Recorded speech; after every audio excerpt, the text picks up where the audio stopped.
नमस्कार। आगे बढ़ते हैं और पाठ संख्या 464 और हम लोग पहुंच गए हैं कुंभ लग्न में चंद्रमा। कुंभ लग्न में सूर्य के विषय में बातचीत हो गई है, अब कुंभ लग्न में चंद्रमा के विषय में बात होगी। आगे जो भी बात होगी उससे आपको लाभ मिलेगा।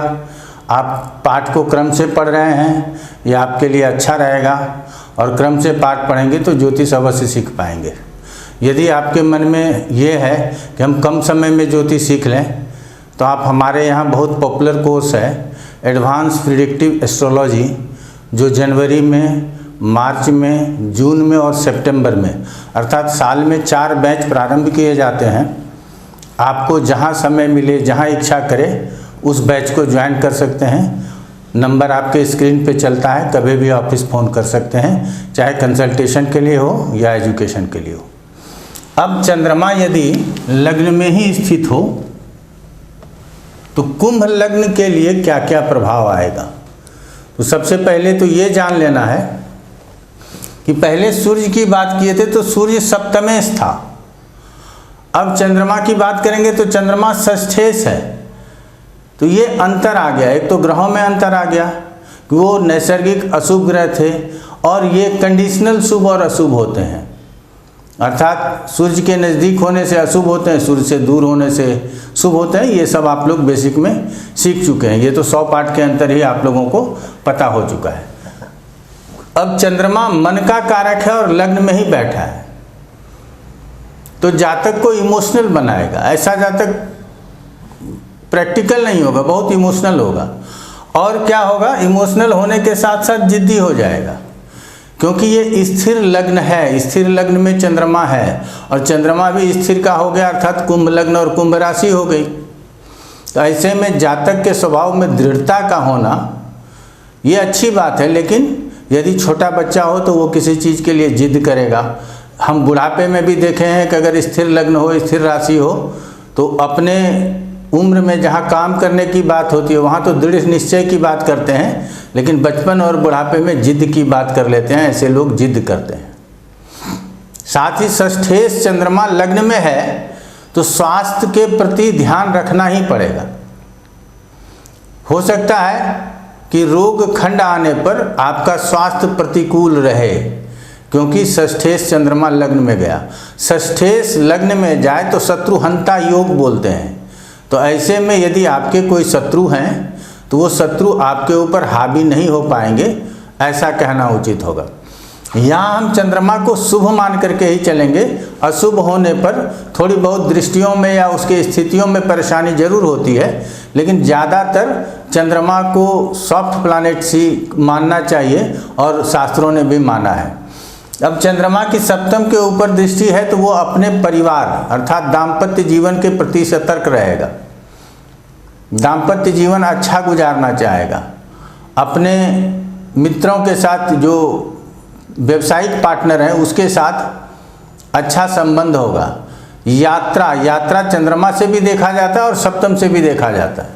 तो यात्रा वाले स्थान के ऊपर चंद्रमा की दृष्टि है तो हो सकता है कि आप यात्रा करें और यात्रा करने का लाभ भी आपको प्राप्त हो। तो ये हो गया चंद्रमा का सप्तम के ऊपर दृष्टि होने पर रिजल्ट। तो इस तरह से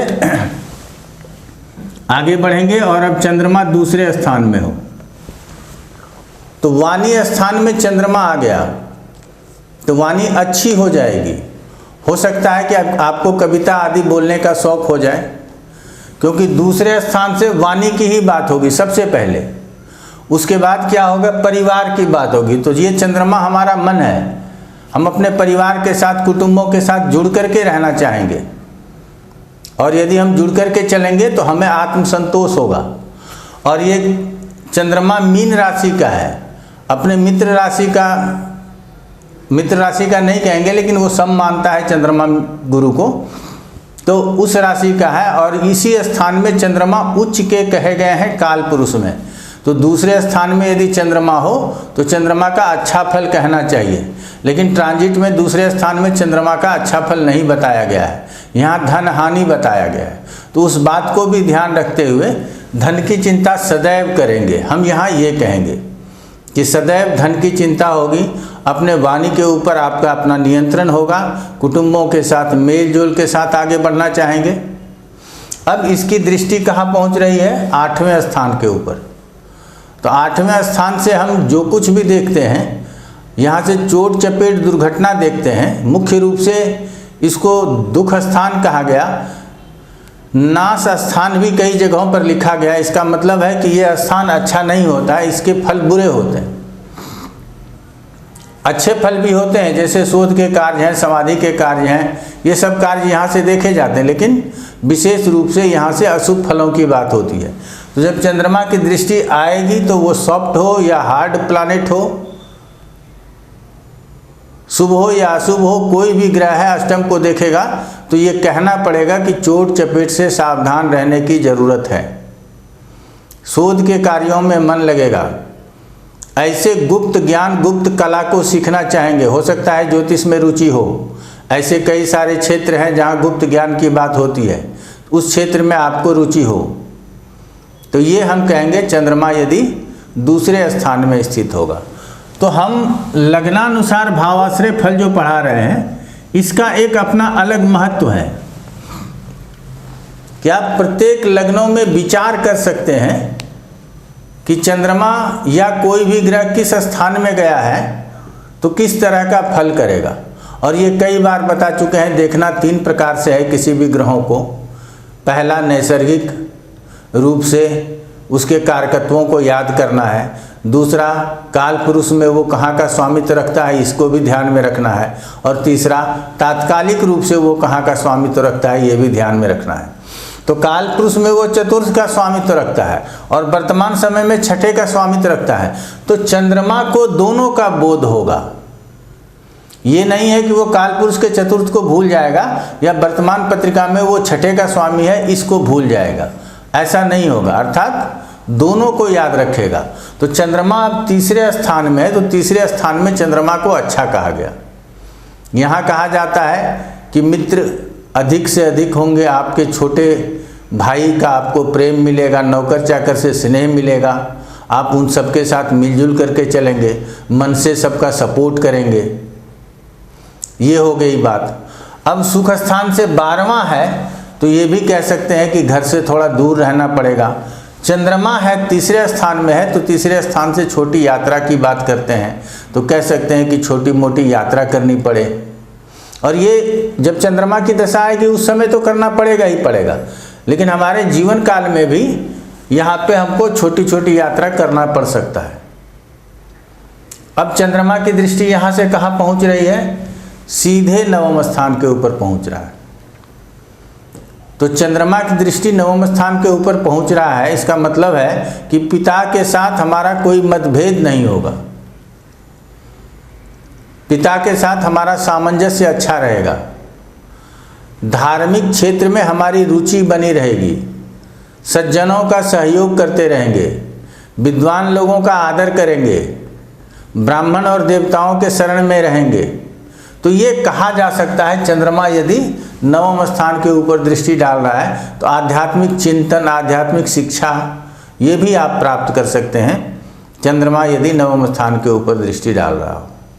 अब चंद्रमा कहाँ आ जाए? चतुर्थ स्थान में।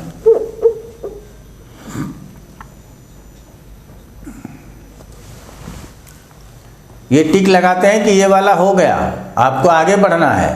तो अब चंद्रमा चतुर्थ स्थान में है तो काल पुरुष के पत्रिका में ये अपने ही घर में है और चंद्रमा चतुर्थ के कारक भी होते हैं।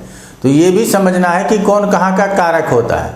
और वर्तमान समय में वृष राशि का है तो यहाँ ये उच्च के भी हुए हैं, लेकिन काल पुरुष के पत्रिका में वो इस स्थान में उच्च के होते हैं। ऐसे सभी बातों को जब हम आपको बताते रहते हैं तो 10 मिनट का तो समय मांगते हैं आपसे। अगर वो 10 मिनट हर पाठ को एक एक बार भी देख लेंगे तो आपको ज्योतिष रटने की जरूरत नहीं है, इतने गूढ़ विषय को आप सरलता से समझ सकेंगे। अब चंद्रमा चतुर्थ में है तो माता के प्रति स्नेह अधिक होगा, आपका मन हमेशा घर के प्रति चिंतित रहेगा, सुख के प्रति चिंतित रहेगा। हम प्रॉपर्टी खरीद सकते हैं, हम वाहन भूमि भवन वाहन का सुख प्राप्त कर सकते हैं, घर में हर प्रकार का सुख सुविधा ज़रूरत से के समय पर हम पूरा कर सकते हैं, इसकी चिंता सदैव बनी रहेगी। माता का सहयोग मिलेगा। अब चतुर्थ स्थान से भूमि भवन वाहन आदि की बात करते हैं, तो जब अपनी दशा आएगी चंद्रमा की, तो अपनी दशाओं में तो भूमि भवन वाहन आदि का सुख देगा ही। अब यहाँ क्या है कि षष्ठेश चतुर्थ में है, तो षष्ठेश जब चतुर्थ में है तो चतुर्थ स्थान से संबंधित परेशानी भी दे सकता है, अर्थात माता की, सजीव के रूप में माता का विचार होता है, तो माता के स्वास्थ्य को प्रतिकूल कर सकता है। प्रॉपर्टी से संबंधित कोई ना कोई लीगल लिटिगेशन हो सकता है। एक ही जगह पे स्थित ग्रह कई प्रकार के शुभ और अशुभ परिणामों को दे सकते हैं, ये बात हमेशा अपने दिमाग में सोचना चाहिए। और वो कैसे देते हैं वो यही समझाना है यहाँ कि ये षष्ठेश है, अब चतुर्थ में है, हम इस दृष्टि से देख रहे हैं। पहले हम चंद्रमा को चतुर्थ कालपुरुष के अनुसार कारक था, चतुर्थ में बैठा है, स्थिति के अनुसार देख रहे थे। अब प्रभाव जिस भाव का रखेगा वो तो छठा भाव है, स्वामित्व इसका है, तो ये भाव तो बलवान हो गया, लेकिन इसके स्वामी चतुर्थ में गए तो चतुर्थ से संबंधित परेशानियां दे सकता है। इस बात को जरूर देखेंगे। चलिए, अब चंद्रमा की दृष्टि कहाँ है? दशम स्थान पे है, तो कार्य क्षेत्र में हमेशा भागदौड़ बना रहे, कार्य क्षेत्र में अपने सहयोगियों के साथ मिलकर काम करने का अवसर प्राप्त हो, कार्य क्षेत्र में बड़े अच्छे माहौल में, चंद्रमा हास्य वाला माहौल, व्यंग वाला माहौल बनाता है, तो बड़े अच्छे माहौल में आप कार्य कर सकते हैं। लेकिन क्या है कि यहाँ कार्य क्षेत्र को दृष्टि दे रहा है, हम ये शुभ दृष्टि के अनुसार बोल रहे हैं। अगर चंद्रमा सूर्य के करीब हो जाए और अशुभ दृष्टि है तो जस्ट इसके विपरीत परिणाम हो जाएंगे। तो अगर सूर्य भी यहाँ है और चंद्रमा भी यहाँ है तो अशुभ हो जाएगा, और दोनों की दृष्टि चली गई। तो कार्य क्षेत्र में हमको हमेशा उतार चढ़ाव देखना पड़ेगा।